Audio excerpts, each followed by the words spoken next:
Negosiasi di Abu Dhabi antara delegasi Ukraina, Amerika, dan Rusia tidak menghasilkan terobosan besar dan akan dilanjutkan minggu depan. Akhirnya muncul bocoran pertama tentang isi negosiasi tersebut. Secara khusus, yang dibahas adalah pembentukan zona penyangga dan pengawasan rezim gencatan senjata oleh pasukan Amerika atau Eropa. Di sini kita harus mengumpulkan informasi secara bertahap. Di satu sisi, Volodymyr Zelensky menyatakan bahwa telah muncul kesadaran yang jelas akan perlunya pemantauan dan pengawasan Amerika terhadap proses berakhirnya perang dan penegakan keamanan yang nyata. Rusia menambahkan bahwa Ukraina, Amerika Serikat, dan Rusia di Abu Dhabi telah membahas zona penyangga dan mekanisme pengawasannya. Pada saat yang sama, Rusia terus bersikeras agar Ukraina sepenuhnya menarik pasukan militernya dari Donbas dan menyerahkan wilayah tersebut kepada Kremlin. Wilayah yang selama hampir 12 tahun perang belum berhasil direbut Rusia. Ukraina tentu saja menolak gagasan ini. Sementara itu, koresponden militer Z Rusia mulai menyebarkan kabar bahwa Rusia setuju membayar reparasi, memulihkan sektor energi Ukraina dengan biaya sendiri, dan memasok gas murah setelah perjanjian damai ditandatangani. Dan inilah satu lagi jebakan dari Kremlin yang mungkin tampak cukup dapat diterima bagi Gedung Putih. Namun, Rusia tetap menyerang Ukraina dengan rudal dan drone di tengah negosiasi. Lukashenko tiba-tiba mengumumkan pemeriksaan kesiapan tempur mendadak untuk tentara Belarusia, lalu sejak 16 Januari mulai mengancam dengan kekuatan militer. Jadi, mari kita rangkum hasil Abu Dhabi dan bersama-sama kita uraikan semuanya dengan jelas. Nama saya Alexei Pichi, mari kita bahas topik ini bersama-sama. Tapi sebelum kita mulai, saya minta Anda untuk subscribe ke channel ini, beri like, dan tulis komentar apa saja di episode ini. Ini penting untuk mengembangkan konten YouTube. Terima kasih dan jangan lupa subscribe kanal Telegram saya, Pichi News. Link ada di deskripsi video dan kami segera mempublikasikan berita terbaru begitu didapat. Menurut Amerika, perundingan tiga pihak Amerika Serikat, Rusia, dan Ukraina di Abu Dhabi berlangsung positif dan konstruktif, namun tanpa rincian. Penasihat Presiden Trump, Stephen Witkoff, dan Jared Kushner berupaya meredakan perbedaan pendapat terkait kendali wilayah di timur Ukraina. Perundingan tersebut berlangsung di tengah serangan besar-besaran roket dan drone Rusia terhadap Kiev dan kota-kota lain yang terjadi pada malam hari. Presiden Ukraina Volodymyr Zelensky menyebut militer Rusia meluncurkan 370 drone serang dan 21 rudal berbagai jenis. Dan di sini kantor berita Axios mengungkapkan detail tak terduga dari perundingan tersebut. Inilah yang saya bahas di episode sebelumnya, ini perundingan langsung pertama, lalu kutipan. Perundingan dimulai Jumat dan berlanjut Sabtu dengan pertemuan bersama para mediator Amerika dengan para negosiator Rusia dan Ukraina serta pertemuan langsung antara Rusia dan Ukraina tanpa kehadiran Amerika. Jadi, seperti yang Anda tahu, ada perundingan langsung dengan Rusia, kemungkinan lewat Budanov dan Kostyukov, tapi apa yang dibahas?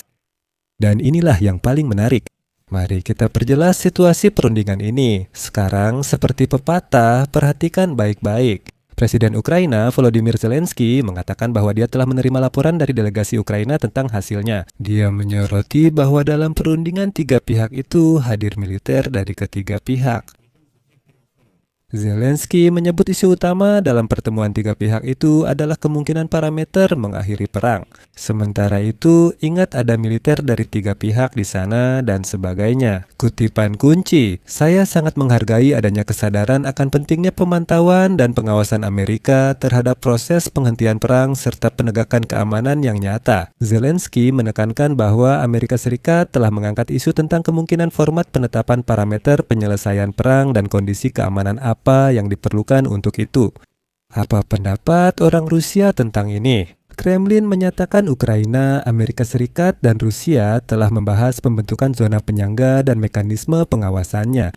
Katanya inilah parameter keamanan yang dibahas dalam perundingan delegasi Rusia, demikian kutipannya. Mereka membahas berbagai aspek zona penyangga dan berbagai mekanisme. Dan di sini penting untuk dicatat bahwa perundingan 2 hari itu berlangsung secara sangat tertutup. Lokasi pelaksanaannya tidak diungkapkan dan akreditasi pers sama sekali tidak disediakan. Volodymyr Zelensky menyampaikan Kiev berharap Moskow memberikan jawaban dan siap mengakhiri perang yang dipicu Volodymyr Putin.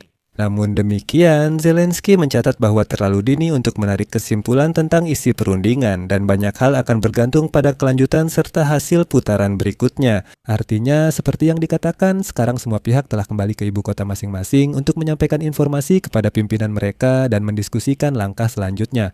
Di sini kita akan membahas kembali zona penyangga dan pengawasan kepatuhan rezim gencatan senjata.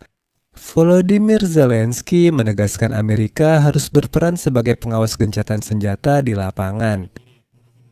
Eropa, seperti yang Anda ketahui, menawarkan untuk mengirim pasukannya ke Ukraina, sedangkan Rusia juga mengusulkan untuk membuat zona penyangga. Dan jelas inilah semua yang sedang dibahas. Kenapa saya begitu yakin? Lihatlah dengan seksama susunan delegasi. Kita kembali ke pernyataan Zelensky soal militer. Rusia mengirim militer dan mantan intelijen Kostyukov ke perundingan ini. Ukraina juga demikian, tapi yang utama siapa delegasi Amerika, perhatikan baik-baik. Dalam delegasi Amerika terdapat penasihat Trump, Stephen Witkoff, Jared Kushner, dan Josh Greenbaum yang bertanggung jawab atas pengadaan militer. Yang paling penting, Menteri Angkatan Darat Amerika Serikat dan Driscoll dan Komandan Komando Militer Eropa Amerika Serikat Alexus Grinkevich juga hadir. Artinya, kali ini jelas dibahas soal penempatan pasukan. Itulah sebabnya susunan delegasinya seperti itu, seperti yang Anda lihat di mana-mana ada militer. Saya ingatkan lagi, kelompok Rusia dipimpin Kepala Intelijen Militer Laksamana Igor Kostyukov. Kini Kepala Kantor Presiden Ukraina adalah Kirill Budanov yang sebelumnya menjabat Kepala Intelijen Ukraina. Rusia membahas zona penyangga. Zelensky menyatakan bahwa dia sangat menghargai kesiapan Amerika Serikat untuk melakukan pemantauan dan pengawasan terhadap proses penghentian perang dan memastikan keamanan yang sesungguhnya. Orang Amerika mengirim komandan pasukan mereka ke perundingan ini, meski tidak ada terobosan besar dalam perundingan itu. Satu-satunya pertanyaan yang belum terselesaikan adalah masalah wilayah. Vladimir Putin menuntut pasukan Ukraina mundur dari wilayah Donbas yang belum dikuasai Rusia selama 12 tahun perang. Ukraina jelas menolak hal itu, tapi sebenarnya harapan apa yang bisa ada dari negosiasi jika di sela-sela sesi negosiasi? Apa yang dilakukan Rusia? Rusia meluncurkan ke Ukraina seperti yang kemudian diketahui, 396 drone dan rudal, termasuk rudal KHH-22 dan Zircon. Rusia mengisyaratkan jika Ukraina tak mau berkompromi, maka serangan ke infrastruktur energi sipil akan ditingkatkan agar warga Ukraina mau menerima kompromi. Dan di sini, para propagandis Rusia mulai menyebarkan gagasan di ruang informasi bahwa seolah-olah Vladimir Putin sedang mencoba menjual ide reparasi kepada Donald Trump, seakan-akan Rusia siap membayar reparasi kepada Ukraina. Dia mengatakan sebagian aset Rusia yang dibekukan di Amerika Serikat dapat digunakan untuk membangun kembali wilayah itu, namun pembayaran reparasi akan dilakukan dengan cara unik. Saya menduga ide itu sudah dijual perwakilan Putin, Kirill Dmitriev, ke tim Donald karena dia pernah menyinggungnya. Idenya adalah Rusia lewat perjanjian damai, berjanji ke Ukraina untuk memperbaiki seluruh sektor energi dengan biaya sendiri, bahkan memasok gas murah dan mungkin minyak. Dan semua itu adalah jebakan lain dari Kremlin. Kenapa? Putin, setelah menyadari tidak bisa menguasai Ukraina secara militer, mencoba menggunakan cara hibrida. Putin ingin meyakinkan Donald Trump bahwa Rusia dapat memulihkan sektor energi Ukraina sepenuhnya, namun dengan teknologi Rusia. Kremlin akan mendapat kendali penuh atas seluruh infrastruktur kritis Ukraina, bukan hanya sebagian. Kita semua ingat Rusia pernah memeras Ukraina dengan gas, bahkan menutup pipa agar Ukraina mengikuti keinginan Kremlin. Jadi reparasi seperti itu jelas tidak kita butuhkan, tapi secara keseluruhan perlu dicatat bahwa semua negosiasi ini hanyalah sandiwara untuk satu penonton saja. Ukraina dengan putus asa berusaha menunjukkan kepada pemerintahan Amerika Serikat di bawah Donald Trump siapa yang sebenarnya dalam perang ini, sambil secara bersamaan menunjukkan sikap konstruktif dan kemampuan untuk bernegosiasi semaksimal mungkin. Serangan Rusia ke sektor energi saat negosiasi menunjukkan Rusia tidak ingin mengakhiri perang. Namun ironisnya, Rusia dengan memanfaatkan ketidaktahuan Donald Trump juga berusaha melakukan hal yang sama, yaitu meyakinkan dia bahwa Ukraina lah yang tidak bisa diajak bernegosiasi. Pemulihan sektor energi ditawarkan, tetapi Ukraina tetap menolak menyerahkan Donbas. Jadi, semua ini sudah berlangsung selama setahun penuh, sementara Rusia juga berusaha membekukan rakyat Ukraina, dan Trump hanya berbicara tentang betapa dia terkesan dengan ketahanan rakyat Ukraina.